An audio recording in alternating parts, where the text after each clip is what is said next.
Assalamualaikum warahmatullahi wabarakatuh.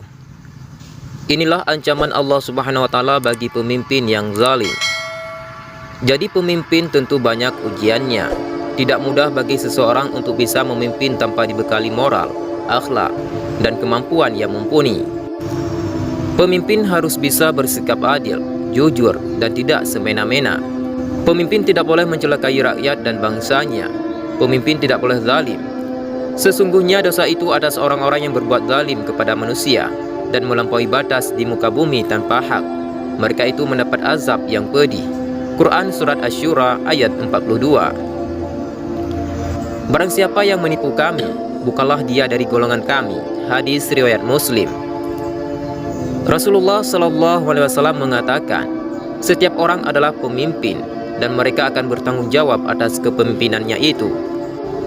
Dalam hadis lain disebutkan, barang siapa yang diangkat oleh Allah Subhanahu wa Ta'ala menjadi pemimpin bagi kaum muslim, lalu ia menutupi dirinya tanpa memenuhi kebutuhan mereka, menutup perhatian terhadap mereka dan kemiskinan mereka, Allah Subhanahu wa Ta'ala akan menutupi dirinya tanpa memenuhi kebutuhannya, perhatian kepadanya dan kemiskinannya. Hadis riwayat Abu Daud dan Tirmizi dari Abu Maryam.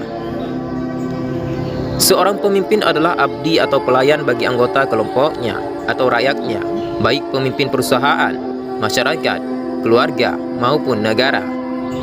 Dalam sebuah ungkapan dikatakan, Sayyid al-Qaum khadimuhu. Pemimpin sebuah kaum adalah pelayan bagi kaumnya. Karena itu, mereka tidak boleh melakukan kezaliman pada orang-orang yang dipimpinnya. Semua kebijakan yang dibuatnya harus mengacu pada kepentingan yang dipimpinnya. Bila ia mengkhianati amanah yang telah diberikan rakyat itu, dosa besar dan azab yang pedih akan ditimpakan kepadanya. Dalam kitab Al-Kaba'ir ini, Ad-Dahabi juga menyebutkan dosa besar bagi hakim yang zalim, yakni memutuskan suatu perkara tanpa memenuhi rasa keadilan, sebagaimana ditetapkan dalam Al-Quran.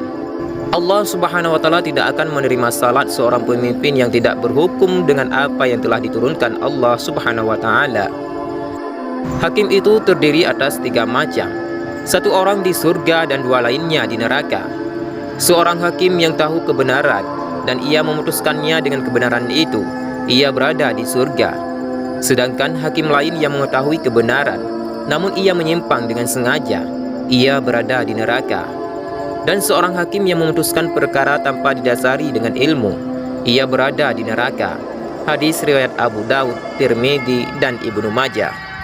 Begitu juga mereka yang senantiasa melakukan sogok, suap menyuap, dan korupsi. Allah Subhanahu wa Ta'ala melaknat orang yang memberi suap dan yang menerimanya dalam memutuskan suatu perkara. Hadis riwayat Tirmizi, Ibnu Hibban, dan Hakim.